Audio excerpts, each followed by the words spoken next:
Depuis plusieurs générations, les revendications d'égalité entre les hommes et les femmes ont changé la relation entre les sexes. Qu'en est-il de la place du père aujourd'hui ? J'ai découvert ça lorsque vraiment on a été averti du fait que mon épouse était enceinte. Parce que quand on s'est mariés, c'était pas le choix premier. C'était pas du tout le choix d'être père, d'être mère. C'était pas une question d'être égoïste, hein. On voulait se découvrir, partager à deux une existence. Parce que chacun on avait un passif, ce qui fait qu'on n'envisageait pas d'avoir les enfants. Et puis un jour, au cours d'une visite chez son gynécologue, celui-ci nous a appris que mon épouse développait une grossesse. Donc pour moi, c'était la surprise. Et puis, c'était pas le coup de massue, hein, c'était vraiment la surprise. Et puis tout de suite, dans l'immédiat, j'ai envisagé l'avenir. La grossesse s'est pas très bien passée. Donc il y avait 2 poches jumellaires. Une s'est décrochée. La deuxième est restée, mais elle n'était pas bien fixée, hein, sur le placenta. Et alors mon épouse et moi-même, c'est vrai qu'on n'avait pas trop d'attachement vis-à-vis de ce fœtus qui se développait, parce que ce qu'il allait vivre ou partir. Et j'ai vraiment réalisé que je serais père le jour où j'ai assisté à l'accouchement. Quand j'ai vu ce petit bout de chou arriver, déposé sur le ventre de mon épouse, alors bien sûr j'ai pleuré, j'ai eu une énorme émotion. Et là oui, j'ai vu, même pas imaginé, j'ai vu que la responsabilité paternelle allait m'incomber, mais alors quelque chose de bien, ça allait changer radicalement la vie.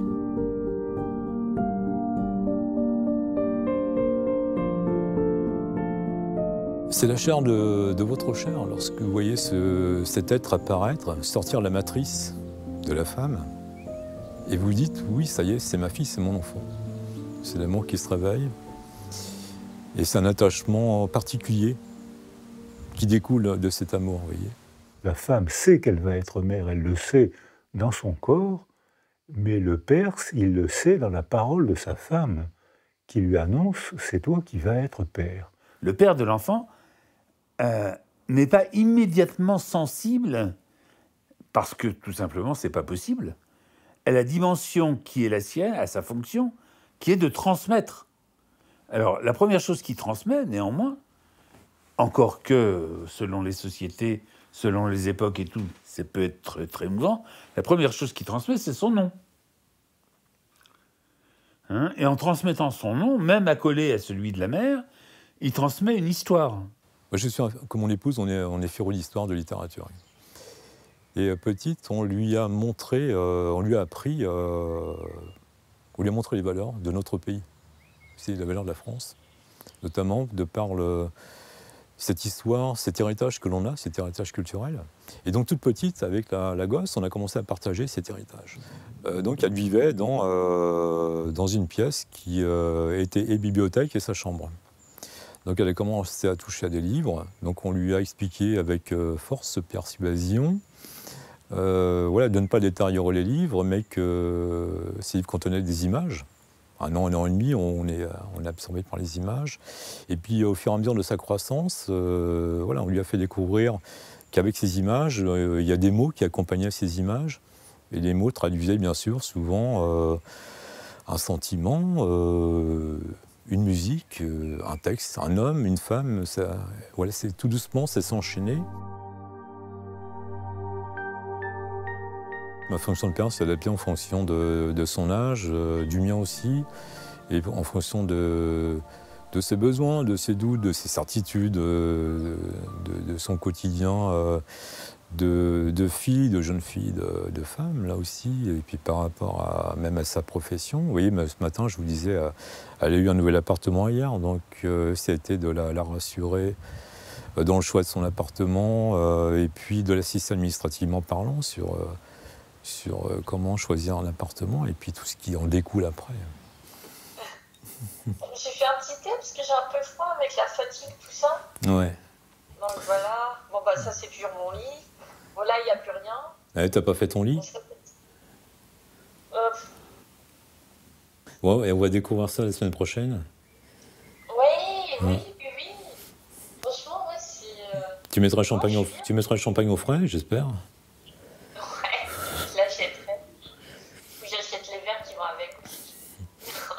Tu me voyais comment comme père? Bah, je me pose pas la question, en fait, t'as un père, c'est toi? Voilà. Ah bah oui. Les sentiments. Sentiments. Non, je me suis jamais posé la question, t'as toujours été un bon père avec... Vous m'avez mis des limites et tout. Ah, ça va. Tout va bien, j'ai pas à me plaindre, ça va. Ouais, c'est bon. Quand on pose la question à quelqu'un, quand on lui dit « Mais en quoi est-ce que cet homme a été un père pour toi ?» Jamais, jamais, très rarement, en tout cas. Spontanément, les gens ne répondent pas en disant « C'est parce que il changeait mes couches et qu'il me donnait à manger. » Hein, il a été un père pour moi le jour où il m'a dit non. C'est peut-être 2 points qu'ils nous ont posés, entre guillemets, attention, 2 points qu'ils ont posés par rapport à ce que je pensais d'Armée et elle.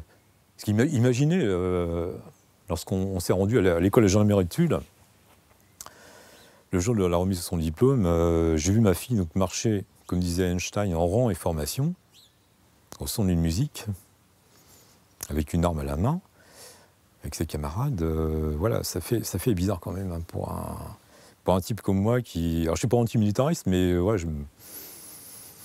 bon, je suis pas pour les militaires, mais voilà. Mais ça m'a fait très très plaisir de voir ma gosse, si vous voulez, aller jusqu'au bout de son choix. Et que je l'ai soutenue jusqu'au bout. Et ce qui fait que maintenant, quand elle entreprend quelque chose, je sais qu'elle va aller jusqu'au bout. Elle est tenace et elle ira jusqu'au bout de sa décision. Donc je la suis. Je la suivrai toujours. Le père est celui qui doit donner les règles. Dire, bon, ça on le fait, ça on ne peut pas le faire. Hein, le père est du côté de la loi, il est du côté de l'autorité. Mais l'autorité, ben, ça consiste à faire grandir, c'est ça que veut dire le mot latin. Hein, l'être l'auteur de quelque chose. Moi, j'ai jamais voulu être, vous savez, le père autocrate. L'image qu'on se fait du père, un petit peu sur son trône inaccessible, le patriarche, c'est pas du tout ça. Et je dirais qu'une des missions premières du père, c'est d'interpréter la loi auprès de son enfant. Lui apprendre à l'interpréter, lui apprendre le respect dans une certaine souplesse hein, à l'égard de la loi, et pas de se figer dans l'incarnation de la loi. Ce qui fait qu'il n'a pas besoin d'être un modèle, un père. C'est celui qui reconnaît l'enfant. C'est quelqu'un qui a voulu quelque chose. Qui a voulu quelque chose de la femme avec qui il a fait un enfant, mais qui a voulu quelque chose pour l'enfant. Quand la société s'est organisée et que le couple est apparu, à ce moment-là, il a fallu dire à certains hommes, tu as fait un enfant à Madame Sapiens ou à Madame Untel, tu en es responsable. Donc il faut que la société institue le mariage. Il faut que le mariage reconnaisse, tu as le droit désormais d'avoir des relations sexuelles avec Madame Untel, mais tu vas être responsable des enfants qui vont en naître. Et le mariage a été une des premières contraintes données aux hommes de s'occuper de la femme et de l'enfant qui naîtrait de leur relation sexuelle. Le schéma général, c'est celui du pater familias, qui est un mythe, hein, bien sûr, à savoir que le père décide que cet enfant est son enfant, est son fils ou est sa fille. À l'époque romaine, il dispose de l'enfant en ce sens qu'il peut même disposer de sa vie ou de sa non-vie, c'est-à-dire de sa mort ou de son abandon. Et ça, c'est quelque chose qui va rester très profondément dans nos mentalités, à savoir qu'on n'est pas père naturellement, on est père parce qu'on le décide. Chez les Romains, étaient appelés famille tous les gens qui habitaient dans la même maison, même les esclaves, ils appartenaient à la famille. Et beaucoup de pater familias adoptaient un esclave si l'esclave défendait bien ses intérêts, s'occupait bien de la maison, et il devenait le fils légal. D'une certaine manière, la représentation que l'on a jusqu'au XVIIIe siècle de la paternité, c'est celle d'une hiérarchie. Autrement dit, le père de famille, il est un peu le symbole du roi de France. Autrement dit, il a l'autorité, il a la responsabilité de nourrir la famille. Si bien que, au moment de la Révolution, lorsque précisément le roi non seulement est renversé, mais est décapité, c'est l'ensemble des pères, dira Balzac, qui ont perdu la tête. Avec la Révolution, le droit des pères, la puissance paternelle, va profondément évoluer. Elle va évoluer au moins sur 2 ou 3 choses essentielles. La première, c'est qu'un père ne peut plus déshériter son enfant. Autrement dit, il ne peut plus à un moment donné considérer que ce n'est pas lui son fils ou sa fille. C'est plutôt le fils d'ailleurs qui est ici, qui reste privilégié. Deuxième évolution, le droit de frapper son enfant, autrement dit d'intervenir physiquement sur l'enfant, est un droit qui petit à petit va évoluer et se réduire au profit sans doute d'autres moyens d'autorité. Il n'y a pas que la gifle et la fessée qui ici peuvent dominer. Et puis troisième chose, ça c'est très très important, à la fin du XIXe siècle, le père peut à un moment donné être puni parce que, par exemple, et ça c'est dans les années 1880, quelque chose comme ça, parce que il soumet son enfant à la mendicité. Et de ce point de vue, on va le priver de l'enfant. C'est un exemple, il y en a d'autres encore, le vagabondage, etc. Dans un passé plus récent, aux alentours en particulier des années 1970, le père va partager son autorité. Autrement dit, il va être quelqu'un qui exerce une autorité dite parentale. Donc il n'est plus le père, il est le parent. Et en tant que parent, eh bien, il partage avec celle ou celui avec qui il vit, mais en 70, c'est celle avec qui il vit, donc la responsabilité de l'éducation de l'enfant.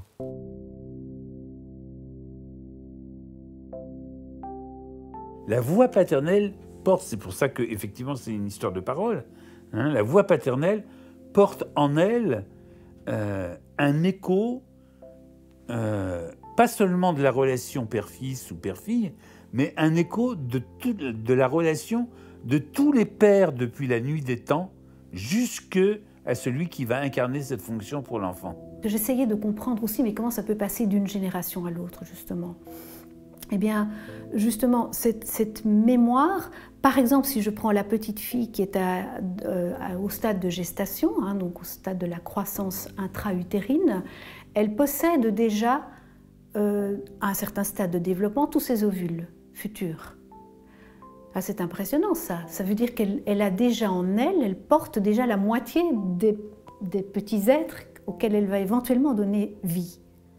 Ce qui veut dire, parce que parfois on s'était dit, mais comment est-ce possible qu'un petit enfant va exprimer des ambiances ou des situations tout à fait tragiques, je pense à la Shoah, hein, des enfants juifs qui vont nommer des histoires, des ambiances, des terreurs, qui vont avoir des terreurs nocturnes, qui font référence à la grand-mère qui a été en camp de concentration ou qui est décédée.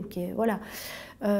Et donc, c'est très questionnant cela. Eh bien, il se fait que comme cette petite est déjà porteuse de la moitié de son patrimoine qui vient de bien plus haut que nous et qui sont chaque fois habitées d'une histoire.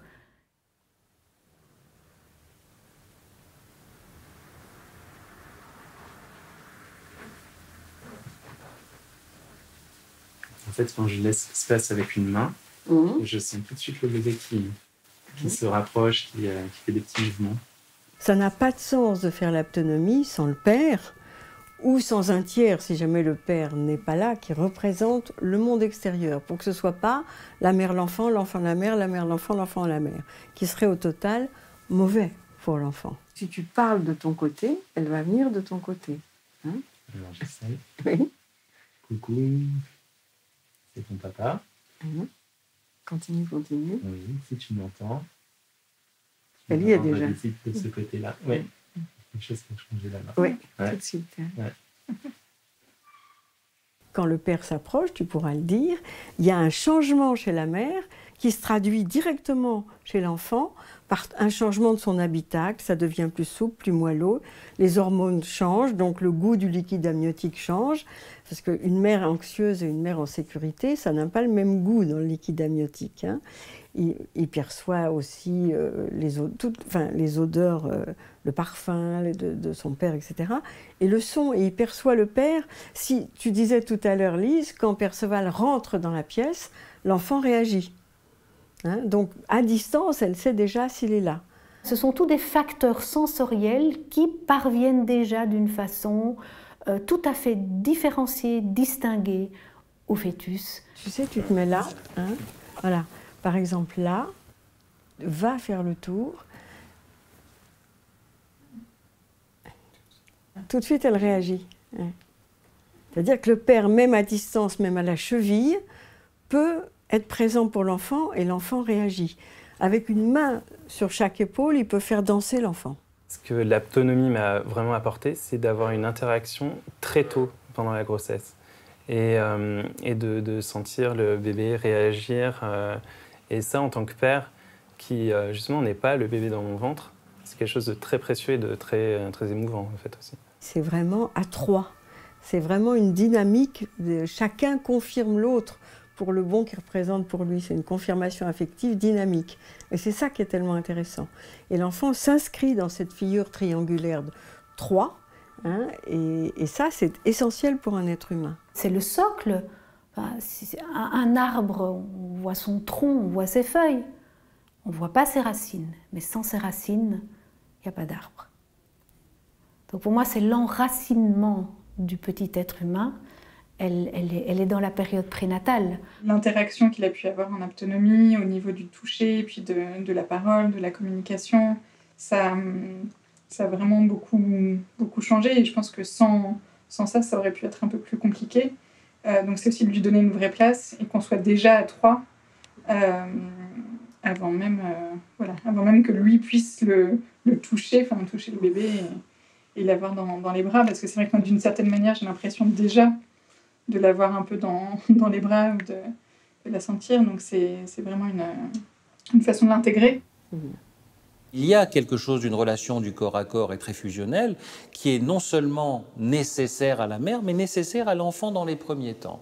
Maintenant, charge au père et aussi charge à la mère de pouvoir peu à peu défusionner de cette relation extrêmement importante au départ de l'enfant. Et on voit à quel point justement le père est important par rapport à ça.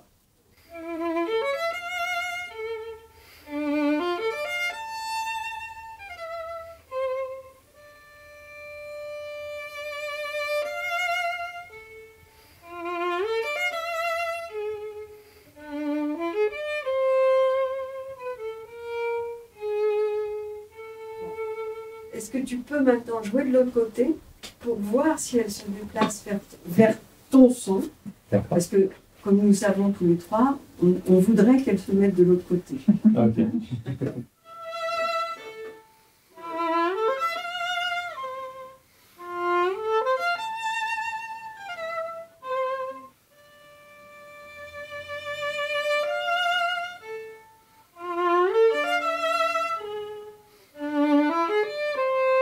Un enfant qu'on n'appelle pas, il va bouger, etc.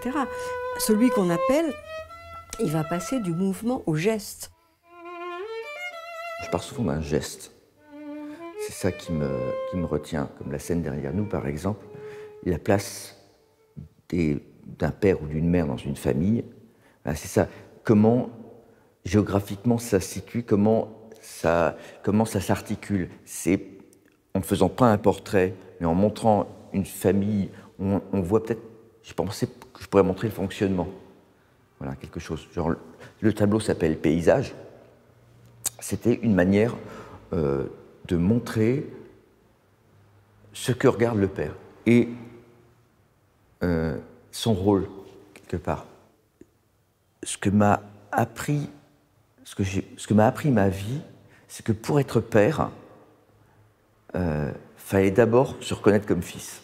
Se reconnaître comme fils, ça veut dire accepter les faiblesses des parents qu'on a eues, leur pardonner, les remercier, aller plus loin que la blessure, surmonter la blessure. Parce que la paternité, pour moi, c'était en premier lieu de la violence.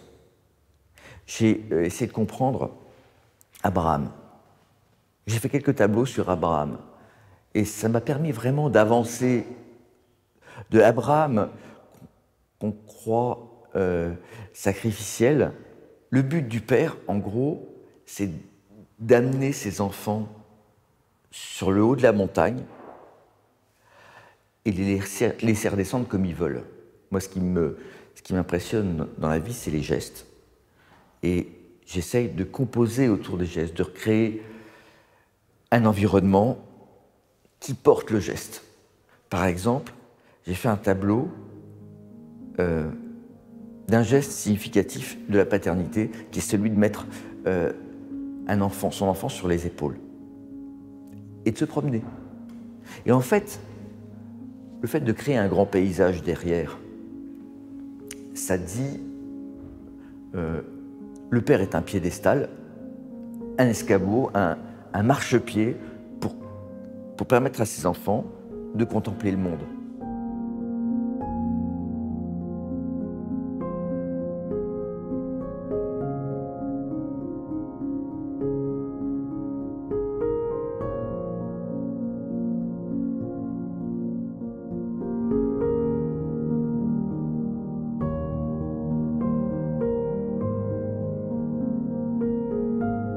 L'expérience de la paternité suppose une croyance fondamentale en la bonté de la création. Je souhaitais être père parce que j'avais été aimé et que je trouvais ça extraordinaire de pouvoir offrir ce cadeau-là à un enfant et à des enfants. Et je voulais aussi pouvoir, moi aussi, un jour aimer celui et ceux qui deviendraient mes enfants. Il y avait quelque chose là de biologique, quelque chose qui ne nous permettait pas simplement, à travers les diagnostics, d'obtenir cet enfant. Et puis finalement, j'ai lu des livres, on a fait des tests, on a été voir des spécialistes. Et plus le temps passait, plus, là aussi, je me dois d'être honnête, cette question a grandi et a dit « Mais pourquoi est-ce que tu veux absolument cet enfant? C'est qui cet enfant pour toi? Qu'est-ce qu'il représente pour toi? Et cet enfant, lui, finalement, de quoi il a réellement besoin ?» Et là, je suis rentré dans un autre processus. En parallèle, les deux avaient une réalité comme conjointe, on cheminait ensemble. D'un côté, quelle solution était envisageable? Et puis de l'autre côté, c'est mais pourquoi est-ce que tu veux tant cet enfant? Quelle est la réalité que tu cherches à travers cet enfant-là? Mais je ne voyais pas cet enfant arriver. Et je me disais, pourquoi est-ce que parfois on peut vouloir aimer un être et pour autant ne pas avoir la possibilité de le rencontrer? À un moment donné, on a été voir notre médecin. Et le médecin a dit, vous savez, je sais que vous êtes des personnes qui avaient foi, alors retenez, la vie est un miracle. Si jamais un jour vous avez la chance d'avoir un enfant, alors eh bien, que ça soit pour vous comme vraiment un miracle que vous recevrez, quelle que soit la manière. Et là, on s'est dit, soit on reçoit, et pour être sincère, le jour où ma femme m'a annoncé qu'elle était enceinte, est-ce que je peux faire cette confidence? Au début, je ne l'ai pas cru. Et les gens me disent souvent, alors, t'as pleuré, t'as fait comment? Ouais, j'ai pleuré. Mais je n'ai pas pleuré tout de suite. J'ai pris plus tard conscience que, je ne sais pas si je peux le dire, mais je veux le dire. Celui qui m'a créé, celui qui m'aime, celui en qui je crois, il m'entendait, il ne m'avait pas oublié. On va regarder Dieu et comprendre Dieu, et du coup comprendre comment l'homme se doit d'être père. Et ça, c'est Jésus-Christ qui nous le révèle. Un jour, le Christ parlait à ses apôtres, il les enseignait. Et Saint Philippe, plein d'admiration, finit par lui dire « Seigneur, Maître, montre-nous le Père et il nous suffit. » Et le Christ le regarde et lui dit « Philippe, il y a si longtemps que je suis avec vous, Philippe, et tu ne me vois pas, et tu ne me connais pas. Mais Philippe, qui me voit, voit le Père. N'as-tu pas compris que le Père est en moi et que je suis dans le Père? » Autrement dit, le Christ nous révèle le visage du Père. Alors on comprend qui est Dieu. Il est Père dans toutes ces dimensions-là. C'est qu'un jour, il était dans mes bras, il dormait dans mes bras, et là, je l'ai regardé, je me suis dit, si tu ne prends pas ta place, lui, il va en souffrir toute sa vie. Voilà ce qui m'est passé par l'esprit à ce moment-là. Je me suis dit, lui, lui, il a besoin de toi. Pour moi, être père, c'est quelqu'un qui prend sa place, qui n'attend pas qu'on lui dise quoi faire, qui donne de l'amour, de l'affection et qui exprime ses sentiments. Et souvent, dans le rôle paternel, on a ce côté un petit peu sévérité, punition, enfin, pour l'enfant qui va mettre les limites, mais on ne voit pas toujours le côté d'affection, d'amour. Et pour moi, être père, c'est aussi ce côté-là, de montrer sa fragilité, de montrer, je dirais, ses incompétences. Enfin... Il n'est pas le cheval de bataille, il n'est pas la quête, aujourd'hui, cet enfant. Il n'est pas ce qui est venu combler un vide dans ma vie, il n'est pas tout ça. Ça, c'est ce que j'ai dû apprendre à délaisser, à laisser de côté.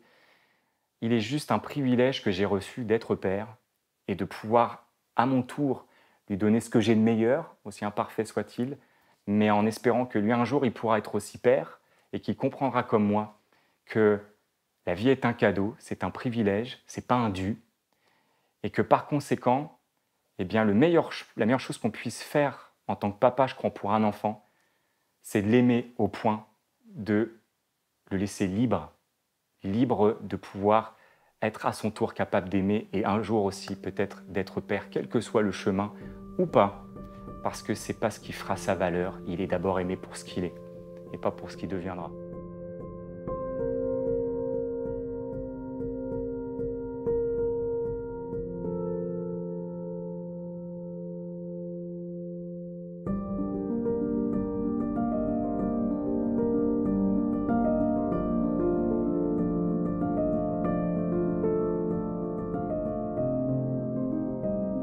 Je me suis tout de suite dit, si j'ai un fils ou une fille, je veux la mettre en confiance. Parce que pour moi, c'est le terreau de toute une vie. C'est ce qui lui permettra de croître, de rencontrer d'autres personnes, de tisser d'autres relations, d'avoir un métier. Et c'est vraiment mon credo.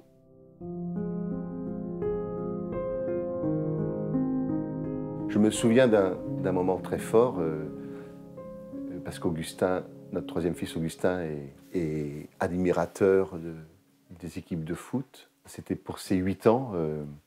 Je l'ai emmené au Stade de France.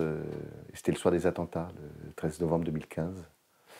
Et j'ai vu dans ses yeux la peur. Alors, bon, c'est pas un événement heureux, mais c'est là où j'ai compris qu'il fallait qu'en tant que père, je lui donne ma confiance. C'est-à-dire que je ne panique pas.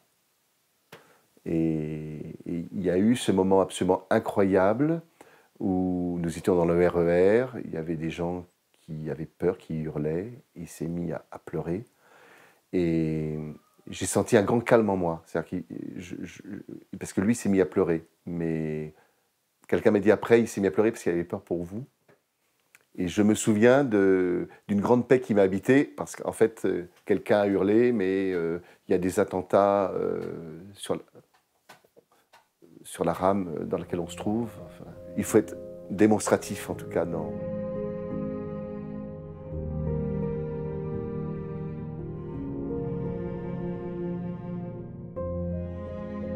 J'ai toujours eu, enfant, une grande passion pour Saint-Joseph. Et j'ai baigné ma foi dans cet homme. Et c'est pour ça que souvent, j'ai pensé à cette figure du père qu'il était, très effacé. C'est pour ça peut-être que ça m'a taraudé l'image du père que pouvait me renvoyer Saint-Joseph, par exemple. C'est cette discrétion du père qui ne s'impose pas non plus. Sa fiancée se retrouve enceinte et il est terrifié. En même temps, l'ange le console. Donc il a confiance aussi dans les choses mystiques. Il y a des interrogations, mais il y a toujours cette confiance. Après le dernier repas qu'il a pris avec ses apôtres, il sait ce qui l'attend. Il s'offre à cette passion et il prend peur. Il souffre de ce qui l'attend et de ce qu'il va devoir vivre et du poids qu'il va porter sur les épaules. Alors il prie son Père, il le supplie. « Père, s'il est possible que ce calice, que cette épreuve passe loin de moi, mais non pas ma volonté, mais la tienne. » Et le Père, de fait, ne répond pas, puisque le Fils ira à sa passion. Et là, on pourrait se dire, mais quel est ce Père qui ne répond pas lorsque son Fils est dans la détresse et tend les mains vers lui, le supplie joint les mains vers lui, ne m'abandonne pas, ne me laisse pas, quel père, et vous êtes père, comment laisseriez-vous votre fils qui vous appelle au secours en le laissant ainsi? Ça ira jusqu'à la croix d'ailleurs.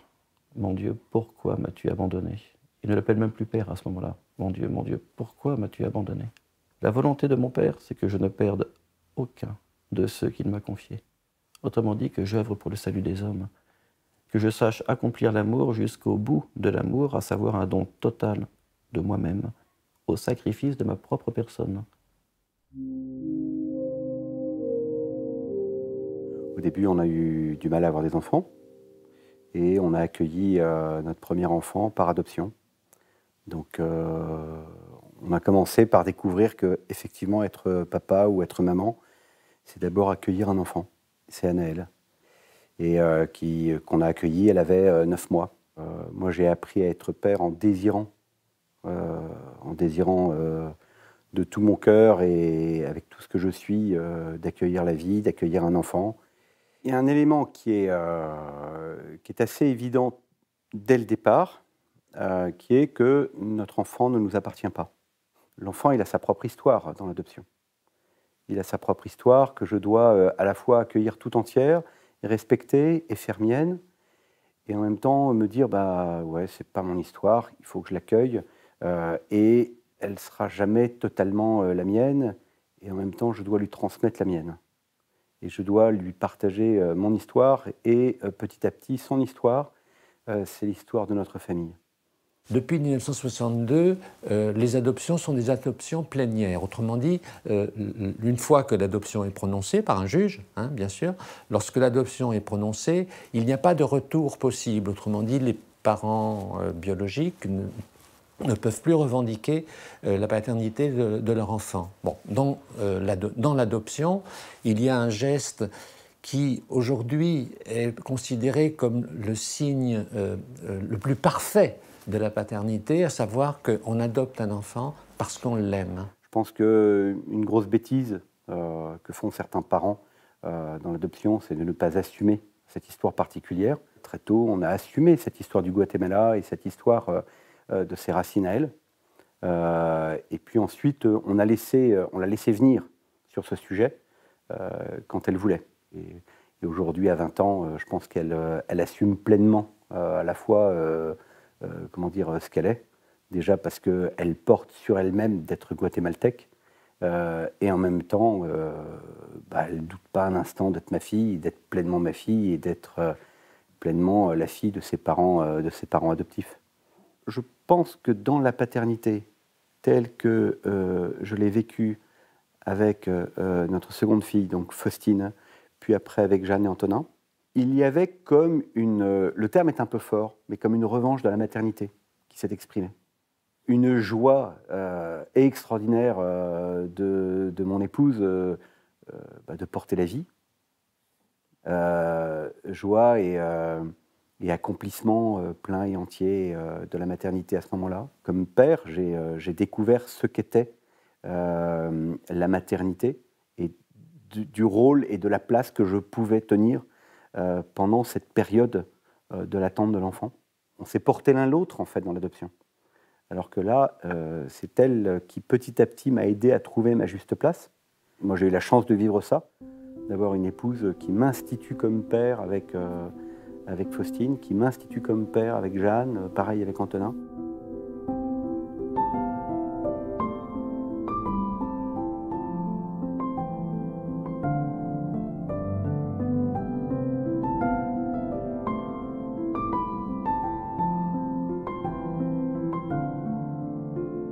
Quelle est la spécificité du père? C'est-à-dire, est-ce que le père n'est qu'un parent? C'est un job à plein temps, c'est-à-dire on n'est pas, c'est trop facile de penser que voilà, et père uniquement le papier, voilà, il y a un père. Non, le père c'est du quotidien. C'est pour ça qu'il y a plusieurs dimensions à ce père. Il y a une dimension symbolique, imaginaire, mais il y a une dimension de la réalité, hein, et que les trois dimensions comptent pour l'enfant.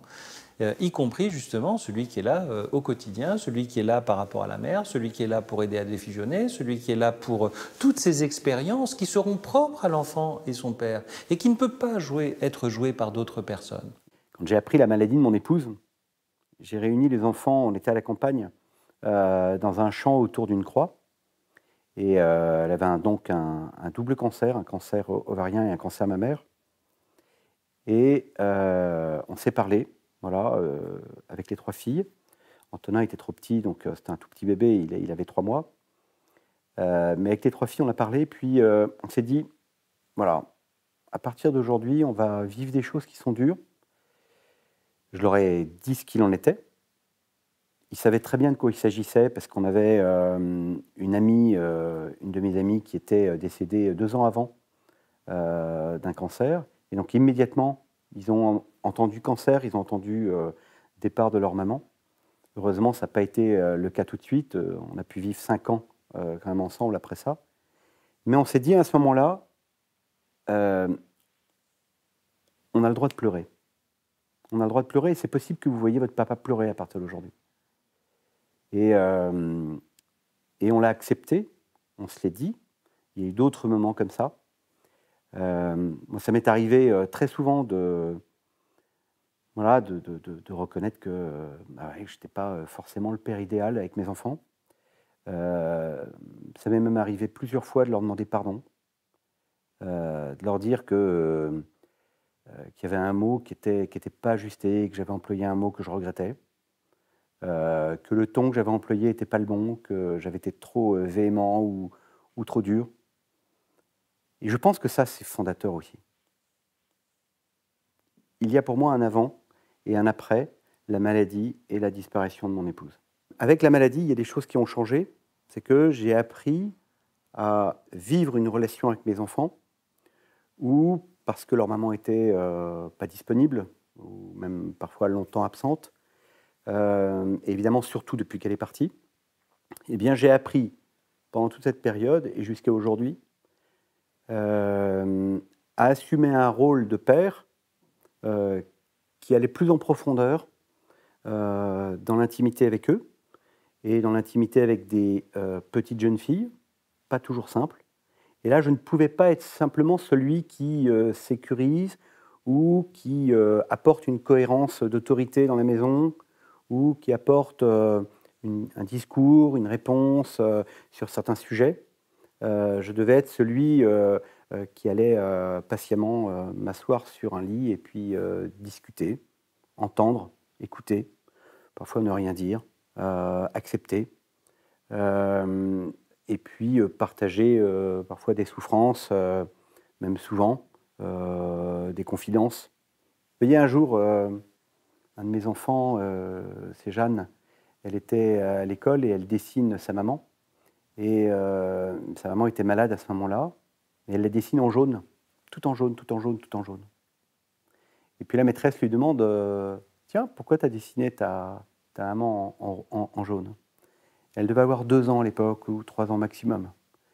Et elle répond parce que maman, aujourd'hui, elle est toute jaune parce qu'elle est malade, mais bientôt, elle sera guérie et elle sera toute verte. Voilà, et il a fallu... alors, sa maman, la maîtresse était un peu interloquée, un peu gênée. Elle était évidemment au courant de la situation. Et le soir, Jeanne me raconte ça. Et on en parle.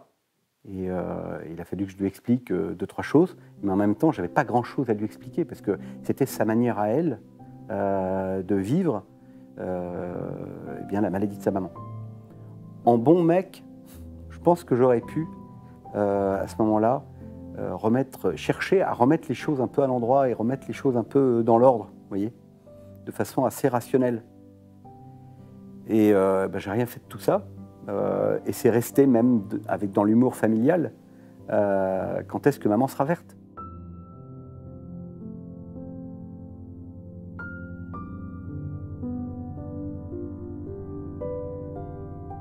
C'est quoi votre plus beau souvenir en voyage, les enfants? En voyage. Au voyage qu'on ait fait. L'air d'autoroute. L'air d'autoroute.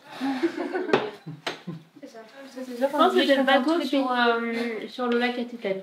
C'est marrant, j'ai la même image. C'est sympa. Ouais. trop sympa, genre. Elle était. Non, genre. On a l'impression qu'elle rejouait Titanic, tu sais. Je suis le maître du monde. J'espère transmettre à mes enfants cette certitude, vous voyez, qu'ils ne seront jamais à distance de leur père. J'emploie même pas le terme abandonné, vous voyez, mais à distance de leur père par les actes qu'ils ont posés. Et que même s'ils me rejetaient un jour, jamais je ne pourrais les rejeter. Et que je serais toujours accueillant à tout ce qu'ils vivraient. Tout, tout.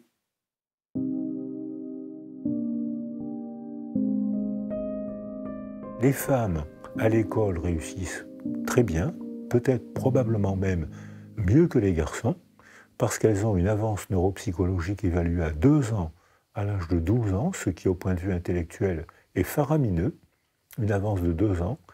Donc elles réussissent très bien à l'école. Ce qui fait la nouvelle classe sociale aujourd'hui, c'est plus la violence, par bonheur, c'est plus la force physique, il n'y a presque plus de métier de force physique, c'est le diplôme qui fait la nouvelle hiérarchie sociale. Et là, les filles sont très bonnes. Donc c'est normal, c'est une adaptation à cette nouvelle société, c'est normal qu'il y ait une responsabilité parentale, puisque les filles sont en avance, qu'elles jugent souvent mieux, qu'elles planifient souvent mieux la vie de famille. C'est donc justice, c'est normal, c'est même probablement un bienfait pour les enfants, peut-être même aussi pour les hommes, que les femmes aient accès au moins à la parité et parfois plus. Le job d'un papa, c'est déjà d'être là quand maman n'est pas là.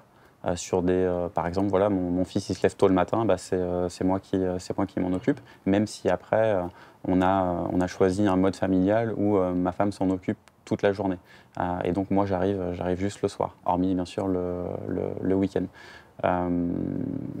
Donc voilà, c'est d'être présent quand elle n'est pas là, et aussi d'apporter aussi une présence masculine, peut-être un peu plus, pas qui fait peur, mais en tout cas un peu plus autoritaire, même si sa maman est autoritaire aussi. Voilà. Quand Livio est né, c'était inconcevable pour moi que je reste à la maison. Parce que je voulais pas du tout justement tomber dans ce cliché-là. Je voulais être une femme. Pour moi, une femme aujourd'hui, c'était une femme épanouie. Je peux faire ce que je veux, je suis indépendante. J'ai pas besoin de mon mari pour faire quoi que ce soit dans la vie. Et en fait, dès que j'ai été travailler, ça m'a manqué de ne pas être avec mes enfants. Donc du coup, mon choix a complètement tourné une fois que j'ai eu Lina. Parce que je ne voulais pas perdre tous ces moments-là que j'ai perdus, entre guillemets, avec Livio. Livio, elle a été gardée à 5 mois. Et on va dire que, heureusement, les premiers pas se sont faits à la maison. Heureusement, il y a eu beaucoup de choses qui se sont faites à la maison. La première dent, toutes les premières découvertes. Mais par contre, je ne voulais pas le revivre pour mon deuxième enfant. Je voulais être présente. Il y a une différence déjà quand les deux sont là ou quand on est là séparément. C'est-à-dire que le matin, sur la première heure, comme je te disais, où c'est moi qui m'occupe du réveil de mon fils en tout cas,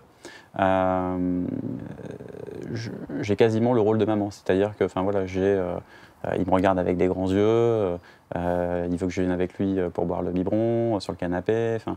Même lorsqu'un père donne le biberon, même lorsqu'un père partage les couches, le bébé fait très bien la différence entre une image sécurisante maternelle et une image sécurisante paternelle. J'ai un peu ce rôle de maman qu'une fois que sa maman est réveillée, je n'ai plus. C'est-à-dire je suis, il faut être très clair quand même si il est content que je sois là, je suis le second parent. Mais c'est un rôle moi qui me va bien. Et c'est ce que j'admire chez ma femme, c'est qu'elle remplit ce premier rôle à merveille. On autorise aujourd'hui de plus en plus, sans avoir bien, à mon avis, calculé les effets que ça pourra avoir, à construire des familles dans lesquelles le père est considéré comme subalterne, comme n'étant pas important. Alors, à ça, on m'objecte que ce qui est important, ce n'est pas le père, c'est le tiers, et que s'il y a un tiers, ça suffit.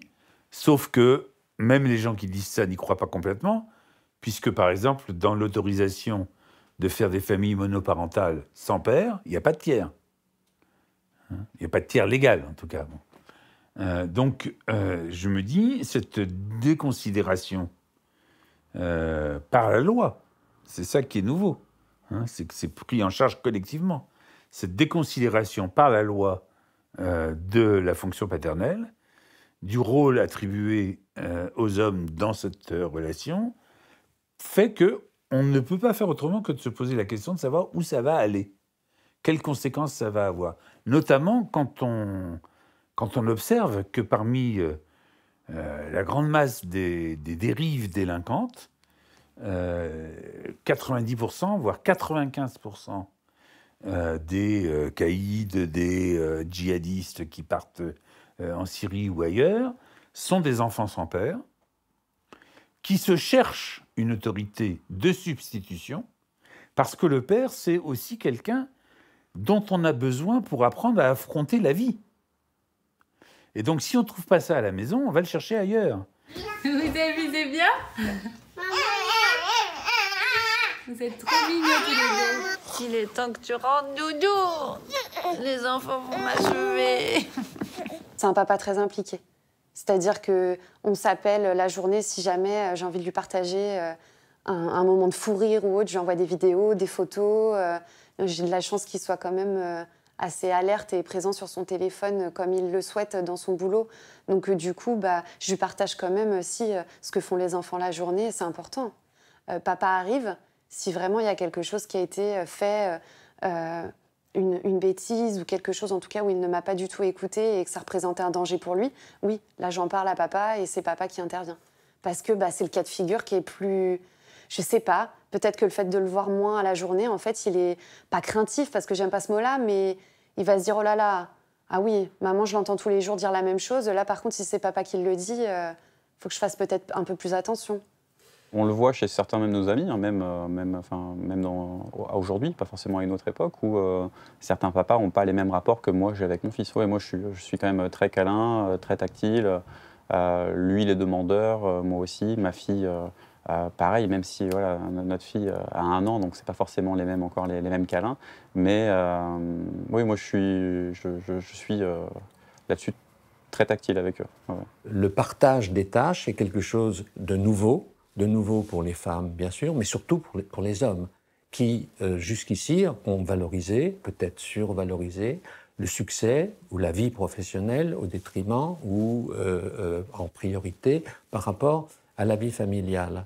Le père ne peut plus avoir sa fonction de chef de famille.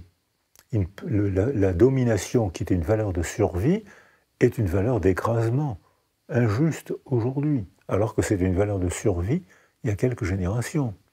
Donc le père moderne, c'est celui qui s'attache à ses enfants, comme chez les Africains, et qui participe à leur éducation, c'est-à-dire qui participe à la vie de tous les jours.